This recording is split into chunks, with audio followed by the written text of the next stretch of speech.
keep my composure. Fuck my ex, no, I do not need closure. It's my PO, catch me hiding, it's over. Can't go back to the Keefy and kosher. Bitch, I'm just heating up like a toaster. Don't judge me, baby, I get loaded. Shit in and not mad, it's in the moja. I dictate these niggas, control them. Heard them wings got clip, oh, that's so sad. Bitch, wings got clip, oh, she big man. Heard she a CI, got me like, bruh, I'ma piss on you, bitch, when I toe tag, yeah. I'ma really make you bitches hate me. Ain't gotta fuck or make a nigga date. Welcome to High Style Sundays. Y'all know what's going on. We down here at Dream Factory, exclusive lounge and studio. Y'all know we got that little Boca on deck. You know Baltimore Bella pulled up on us. Man, what's going on? What it is. Not much, not much. First of all, for people who don't really know what you about, what you do, let them know. Alright, so my name is Baltimore Bella, official Baltimore Bella. I am an official artist. I do a bunch of stuff, serial entrepreneur, real lit in the city, you know, top 10 type shit. That's it. Okay. Now, are you born and raised from Baltimore? Born and raised. What's that? I'm from East Baltimore. Okay. So what was that, what was that like as a child coming up in East Baltimore for you? It was interesting. It was definitely interesting. I mean, I've had a pretty lit childhood, pretty fun childhood. It was really interesting. It was fun coming up down the hill, you know, running the streets and shit with my cousins. It was pretty cool. It didn't start really weighing on me until I start thinking for myself consciously. So I say about like 12, 13 years old. That's when it was like I started thinking for myself and I got curious and I wanted to know what was around the corner and shit. Like my mother telling me don't go around there. And you feel me? So it definitely had its pros and cons. I feel like growing up in Baltimore kind of prepares when you from Baltimore, like, okay, I know people from Chicago and it's rough there and it's rough here, but when you from Baltimore, like you literally can go anywhere and adapt. You can go anywhere and survive. So it definitely got its pros and its cons, you know. Probably seen a lot of shit that I wasn't supposed to see early, but I'm glad I did because it molded me into who I am today. Like I'm 25 and I did a lot of shit when I was young. I don't gotta do it now. You feel me? Thank God I was just smart enough to learn from other people's mistakes. Ain't really had to do too much. I got in a lot of shit, but you know what I mean? Like, I'm just glad. I'm glad. I'm proud of where I come from. I'm proud of how I was raised. I'm proud of how I came up because it's like, it made me who I am. I feel like I'm prepped for anything being from where I'm from. Okay. And do you feel like maybe there's a few things that stay with you, like from that childhood? As far as what, like negative or Negative, like, positive, however you use it. oh yeah, for sure. It was a lot of stuff that really had a big impact on me. Growing up, like I'm the only girl. I got all brothers, and I was the youngest until my mother had my youngest brother. So that was crazy. Like I was, you know what they consider to be a tomboy, tom girl. Right. Like I felt like it made me a roughneck, but it also prepared me. You feel me? I was unapproachable, you know, growing up, and it was like I was trained, if that makes sense. I was trained by men and alpha females. So like a lot had a really big impact, negatively and positively, but it worked out in the end. Like in a more optimistic way, even with all the negative shit, like because I channeled it, like, and I broadcast it. So if I went through some shit, whether it had a positive impact, negative impact, somebody else somewhere else going through the same thing. They just don't have the voice to, you know, speak about it. That's fact. And now, get into your music. What got you started? Like, what really got you started to say, I'm gonna make music?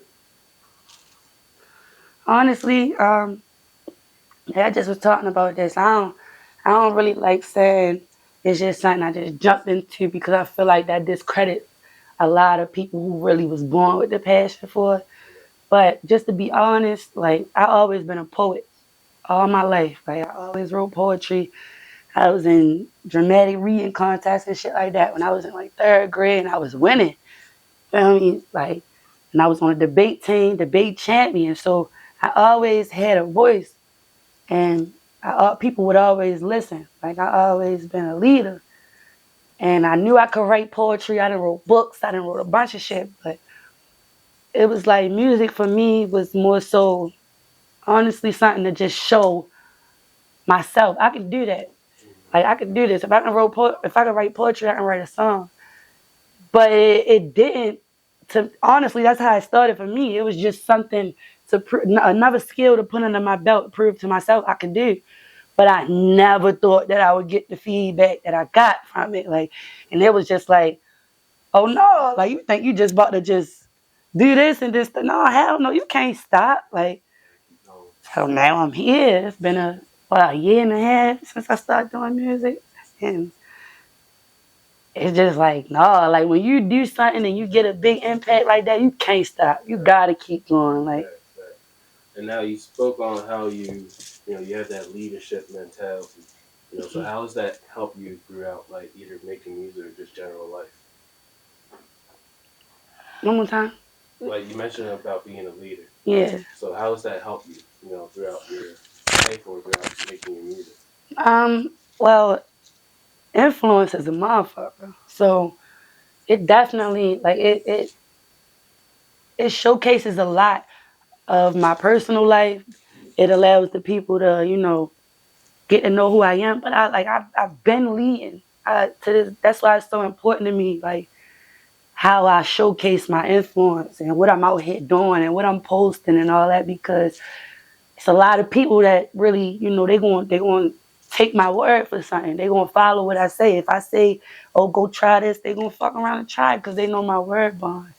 So that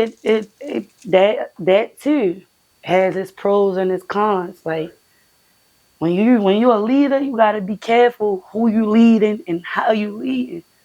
Cause you don't want to steer people the wrong way. You're responsible for that. That's why my music, like I done did the stuff. You feel me? So I showed people I could do that, but that's not really the angle I want to take with my music, because I know it's a lot of young people listening.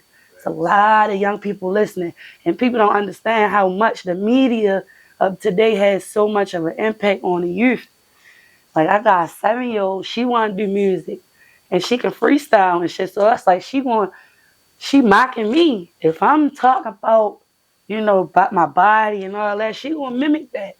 I don't really want that. So it's about just taking your time and really knowing it. You gotta know yourself first. Know yourself and know what it is that you want to promote. Like if you out here promoting violence and all that shit, you gotta understand what come with that. But if you really want to make an impact on the youth and you want to be positive, I'm not telling you don't be yourself. Be yourself, but you gotta know when to turn it on and turn it off. Cause yeah, a lot of shit can be X-rated and 21 plus, but a lot of stuff can't. And the youth can tap into a lot now because they got technology.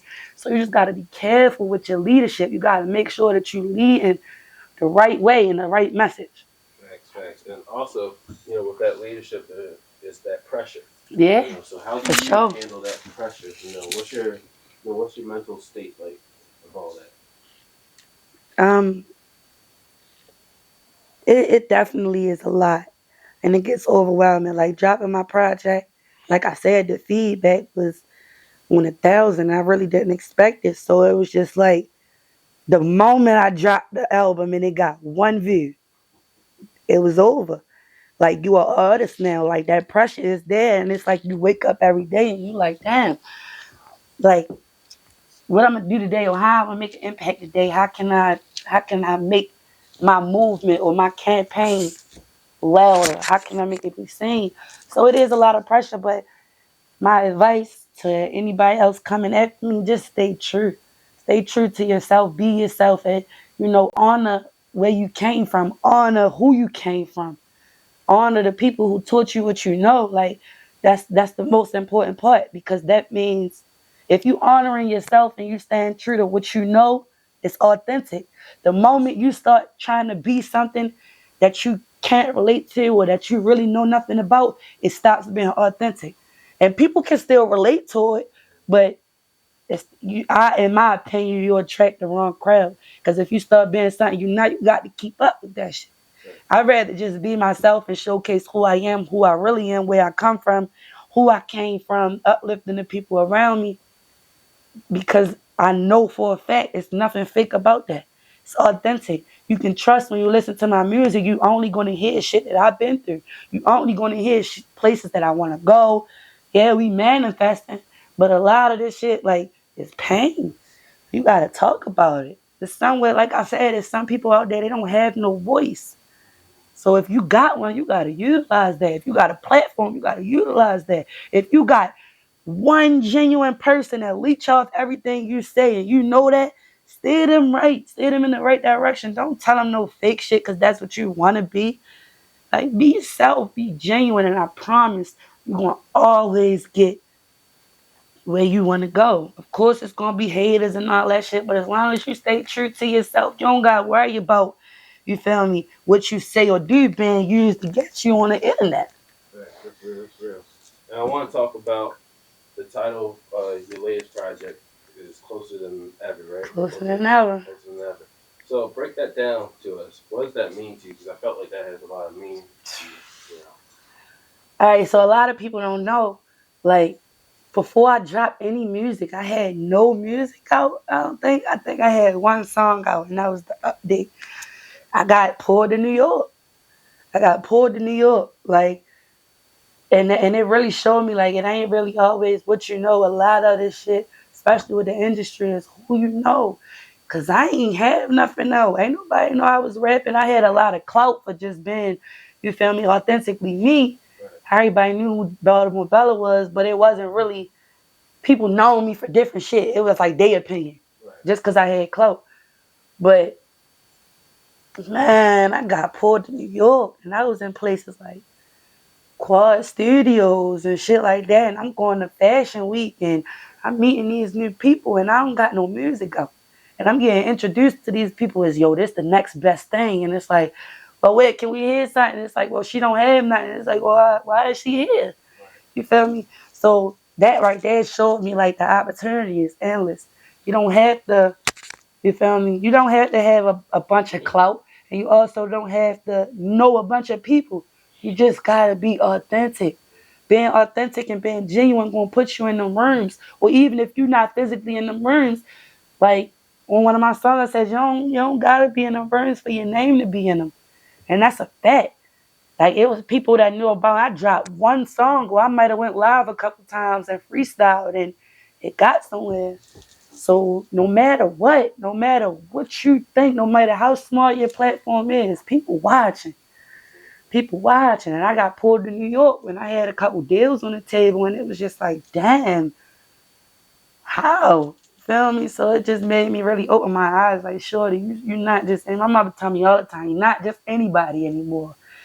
And I don't really, the capacity of that still be, it dawned on me every single day. But yo, message to the youth, message to anybody out here doing this shit. Don't go unnoticed. It might seem like it go unnoticed. Just keep going. Like, keep going. Don't never stop. Somebody see you. And somebody gonna remember. Somebody, I promise you, it's always somebody that's like, oh, that's hard. All right, I'm gonna sit back for a little bit and see what she do next. We want to see some consistency before we jump in and, you feel me, add our 2 cents before we put some money behind her. So consistency is key, and authenticity. That's it. That's big. And now, I know you mentioned one of your bars, but what was your favorite bar from that project?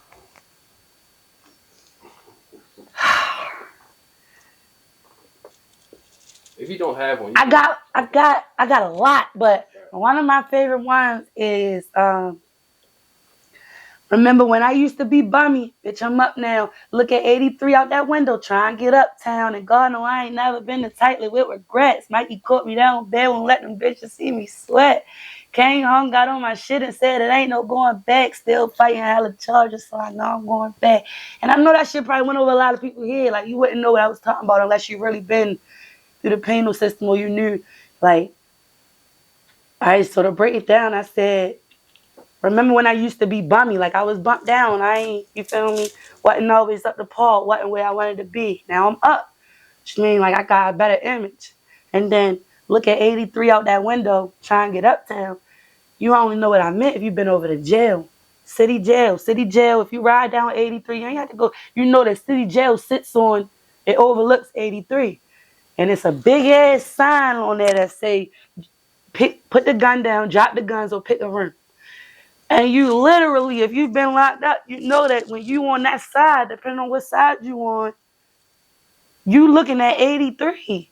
Trying to get uptown, you trying to get out, you trying to go home. So it went over a lot of people's heads, but that shit meant a lot to me because it was so real for me.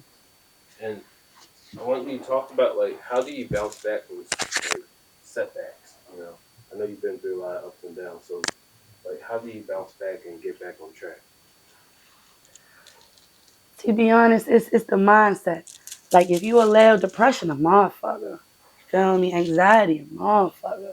Like all of that pressure, it's a lot. So you gotta really, that's why I said you gotta know yourself. You gotta really sit down and tell yourself, yo, I want this. It's gonna be a lot that come with it. You know, it's gonna be ups and downs. I ain't gonna always have money for studio time, or I might get locked up and I might get locked up the day before a show, or it don't even have to be music at all. Just apply that into your everyday life because it's like, damn, wait, relax.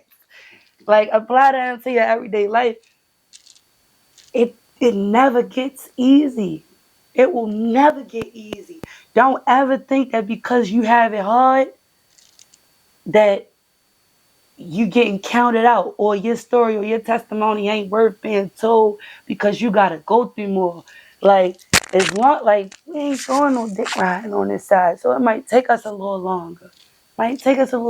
But keep going. It will never get easy.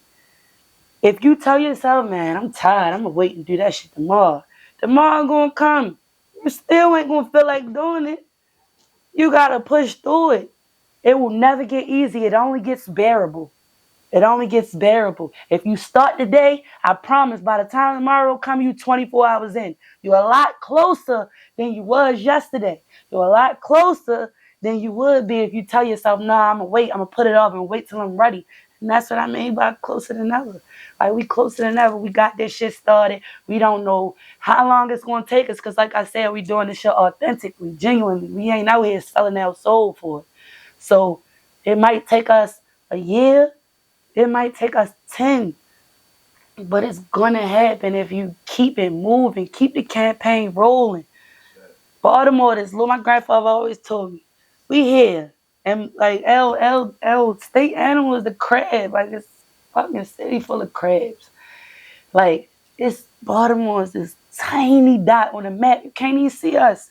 So much out there. So much more land out there in the world. There's so many more people out there that's just ready to support you. Complete strangers. And that's what it is. You gotta get out your comfort zone. You gotta get out your element because truth be told, 90% of rappers die in their own city. I think Boosie said that. 90% of rappers die in their own city. When they die in their own city. You gotta go out. You gotta meet people. You gotta network. You gotta build a team and build a campaign of complete fucking strangers. And just stay consistent. That's real. That's real. Now, I know you mentioned about how your daughter, you know, takes heavy, you know, probably sees it from you. You know, she freestyles, she makes music. So what's that like now? Because you're in a different position than most, than I don't want to say most, but than other artists. You know, don't have somebody that looks up to them. Man, that shit's scary. You ever had somebody, you ever had a little person do everything you did? Not at all. Scary. Very scary. And it's interesting and it's insane. Cause she got her own brain. Like she got her own personality. And just watching her pick pieces from me but still keep it her. Oh man, that shit is crazy. Like my daughter, we put on the Insta, we was in the studio and nobody told her go in there and she went in there and put the phones on. Like instrumental playing, and we just doing our own thing. Like, oh, what the fuck? Like, and they like, yo, she freestyling, and they be like, yo, it's scary because don't no plan. You push a kid out, don't no book come out after them. Don't no plan, no God on Parenthood come out after them. So it humbled me. It humbled me a lot. Having a child, it made me more understanding towards my parents and my upbringing. But it's still scary. Like, I don't think you ever get used to, because they unpredictable. You don't know what they're going to say. You don't know what they're going to come up with. And you don't know how what you do in front of them will impact them. It could either have a negative impact or a positive impact. They could even say, oh, no, I don't think that's the right thing to do. So I'm going to kind of steer this way, Ma. Or think it could impact if negatively, where they do everything you do. Right. So, Okay. And I want to talk about. I gotta ask you. You know, as Baltimore Bella. Why the name Baltimore Bella? I mean, I feel like it fits, but why the name? Explain it to me. okay, so honestly speaking, I was looking for an Instagram name. And I wanted something. Shout out to my little sister Ivy, may she rest in peace. But for anybody had that irky shit, Ivy was the only irky Ivy. And it was so real for me because it was like, damn, she came up with that. The next thing you know, everybody irky. Everybody irky Nay or irky Lex or whatever. So I was like, damn, I gotta find something to where as though I can see my influence, whether they give me credit for it or not. So I was like, I need a name. I need a name. I need a, you know, something that when they hear it, they like, oh, all right, cool. I ain't never heard that before. Or I wanted a name to where though when somebody say it, you know it's only one. It's only one Baltimore Bella, man. Like literally, and I just was thinking of something that I could stay true to. I wanted to rep where I'm from. I wanted it to be a pretty name. I wanted it to be, something that's gonna stick, something that's gonna ring bells. And my shit been ringing ever since. Like ringing ever since. And it's a couple imposters, it's a couple people that, they try to impersonate me. But when I started calling myself Baltimore Bella, nobody else was doing it, and it really got me somewhere. Okay. And now, do you feel like you're gonna reach your goals that you have? Like, I'm sure you have goals set for this career or your future. So, do you feel like you're gonna reach those goals maybe in like 5 years, 10 years that you set for yourself? Oh yeah, absolutely, absolutely. I'm knocking down goals every day. Like they're more like milestones for me. Right. Like just even being here, sitting in front of this camera is a milestone for me because I never seen this. Like I said, I just start dropping shit just to prove to myself I can do it, or prove to whoever listen it can be done. So I see myself like demolishing goals. I feel like I ain't raving to nobody, but I had visions and I swear I could see myself in these rooms with these people. I could see myself in the studio with Glorilla. I could see myself on these tracks and in these interviews. I see myself. We're going to manifest this shit right here on High Style Sunday. I'm telling you. I see myself on a Breakfast Club. I see myself working with these big time artists. It's just a matter of time. Just a matter of time. And as long as I stay true to myself, I ain't gonna never attract the wrong company. Yeah. So Good. Yeah. Good. That And just made me almost cry. and what do you. So what else can we find you doing? I know you're a hustler. I know about your music, take care of your family. So what else can we find you doing though? Do you have any businesses? Do you have any stuff you want to do like charity for giving back to your community? for What do you sure. have in mind? So like I said, I'm a serial entrepreneur. A lot of people know me for different things. A lot of people ain't know me for music. A lot of people know me for being a chef. So Okay. I'm a chef. I own 410 Sunday Dinner. We rebranded, we renaming right now.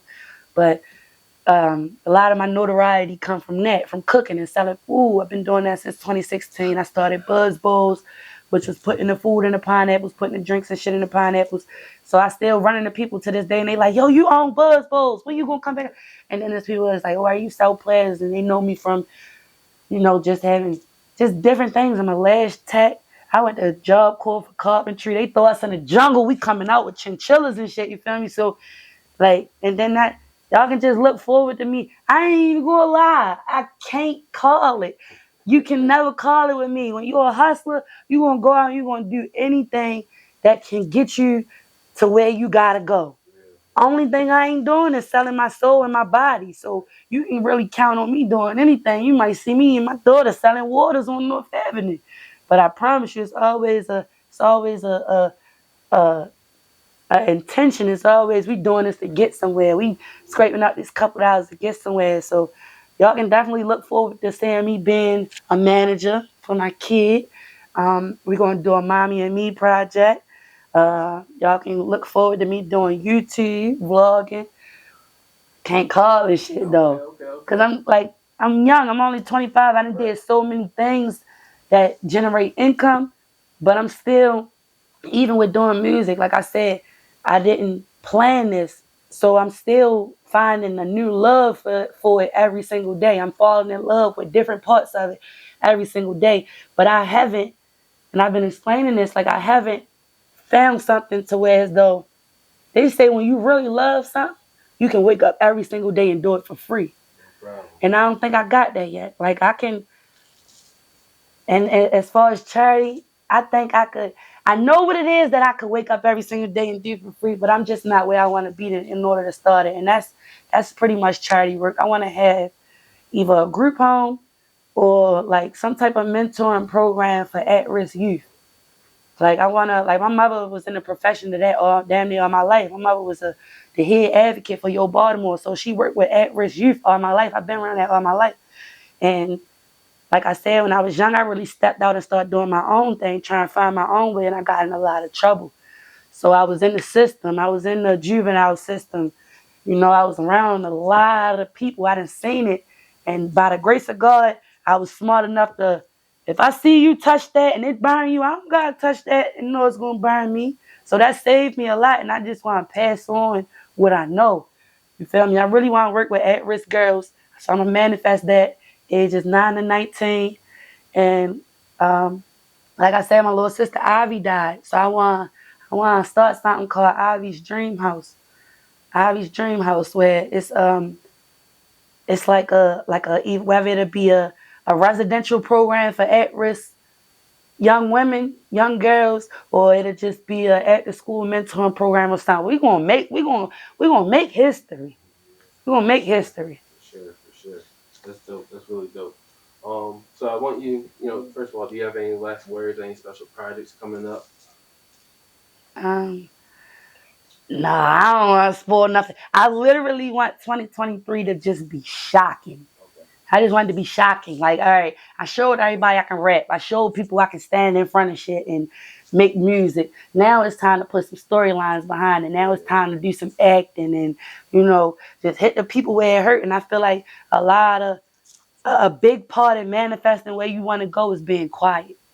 Being quiet, not spoiling it, you know, having the keys in your hand before you showcasing or broadcasting to the world that you got something new. You got to have it first. And have it, I say this, want it, chase it, get it, hold it for a second.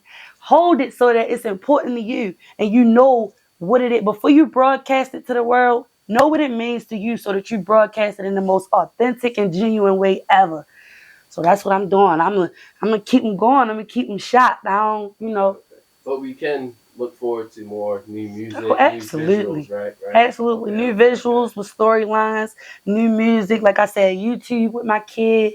The shit. I don't, like I said, you can't call it, so I don't know what I might end up doing. I don't know. But just to throw this out there, I'm open to all paid partnerships, sponsorships, brand ambassadorships. Hit me up. Let's get busy. Let's work. Like we ain't never stopping. It don't matter how many pots I got my hands in. I'm always looking for 10 more. For sure. That's how you do it. Man, we got Baltimore Bella here. It's High Style Sundays. We're here in Dream Factory. We got Baltimore Bella and Fly Girl Rings. And Fly Girl. Y'all know what's going on. Look forward for that collab tape. It's going to come in the soon future. Man, I really appreciate you pulling up on me. Thanks for having me. Of course. It's always things happen for a reason. So Yeah, for sure. you definitely keep working, keep doing what you're doing. You're gonna hit that level very soon. I feel it. All right, before we leave, I just want to give a shout out to my baby girl, Fly Girl Run. I want to give a shout out to my family, my management, my mom. Free the gangsters, free the members, free J Money. We just gonna keep this shit going. Just